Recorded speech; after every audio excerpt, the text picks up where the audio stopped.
dilakukan dalam kaitan dugaan korupsi pengadaan tanah di Pulau Gebang, Jakarta Timur. Komisi Pemberantasan Korupsi menjerat 5 tersangka kasus dugaan korupsi pengadaan lahan di Rorotan, Jakarta Utara. Kejaksaan Agung menetapkan 6 orang sebagai tersangka dalam kasus dugaan korupsi terkait tata kelola komoditi emas sebanyak 109 ton PT Antam. Bantah dugaan praktik pengoplosan Pertalite menjadi pertama.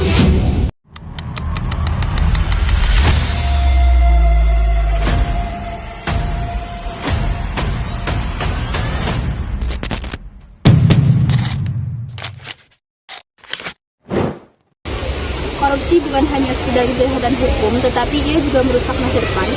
Ia merusak ekonomi, melemahkan hukum, dan menyengsarakan rakyat. Dan yang paling berdampak adalah kita, generasi muda.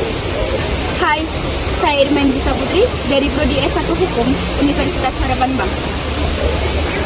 Korupsi berasal dari kata koruptio yang berarti rusak atau tidak adil. Dalam hukum Indonesia, korupsi berarti penyalahgunaan kekuasaan untuk memperkaya diri sendiri atau orang lain yang merugikan negara. Korupsi hadir dalam banyak bentuk dan dampaknya terasa dalam kehidupan sehari-hari. Dampak korupsi sangat banyak. Korupsi membuat negara jalan di tempat, bahkan mundur. Melek integritas. Generasi muda harus paham apa itu korupsi dan penyebab korupsi melalui